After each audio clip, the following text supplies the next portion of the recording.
தமிழ்நாட்டின் பக்தி இயக்கத்தில் மாபெரும் புரட்சின்னு சொன்னால் அது மேல்மருவத்தூர் ஆதிபராசக்தி சித்தர் பீடம்.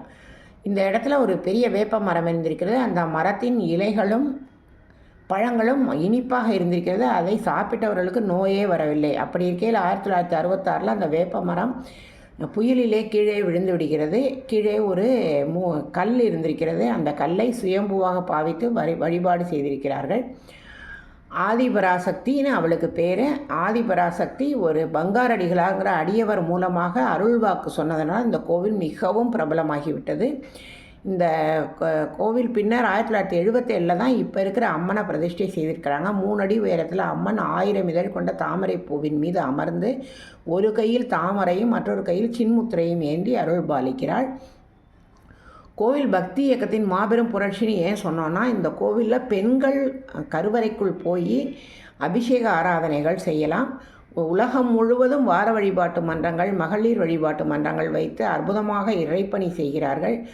ரொம்ப டிசிப்ளின்டாக இருப்பாங்க. சபரிமலைக்கு இருமுடி கட்டுற மாதிரி இங்கேயும் சிகப்பு கலர் மாலை போட்டு இருமுடி கட்டி செவ்வாடை அணிந்து காலை மாலை குளித்து 108 அம்மன் போற்றி சொல்லி இந்த கோவிலுக்கு வந்து இருமுடியை காணிக்கையாக செலுத்துகிறார்கள். வார வழிபாட்டு மன்றங்கள் வந்து டிசிப்ளின்டாக ஒரு டைம் டேபிள் ஷெடியூல் வச்சுக்கிட்டு அதன்படி வந்து எல்லோரும் இங்கே இப்போ இறைப்பணி செய்கிறது இந்த கோவிலில் மாபெரும் சிறப்பு. நுழைஞ்ச உடனே ஓம்னு எழுதப்பட்ட திரிசூலம் இருக்கும். அந்த திரிசூலத்தை 3 முறை வலம் வந்து கோவிலுக்குள் இறங்குவார்கள். கோவிலில் பெரிய புற்று மண்டபம் உண்டு. இரவில் பாம்பு வருவதை இரவு தங்கும் பக்தர்கள் பார்க்கிறார்கள். அம்மன் வந்து மிக அற்புதமாக இருப்பாள். இந்த கோவிலில் டெய்லி யாகம் யோகம் எல்லாமே செய்வாங்க. சப்த கன்னிகளுக்கு தனி சன்னதி உண்டு. அதர்வன காளி இங்கே உண்டு. மிகவும் அழகான கோவில்.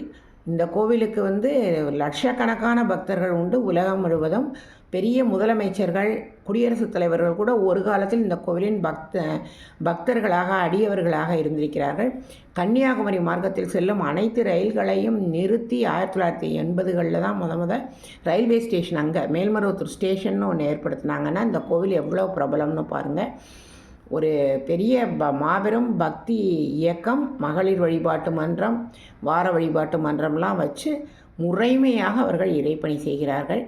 ஓம் சக்தி பராசக்தி.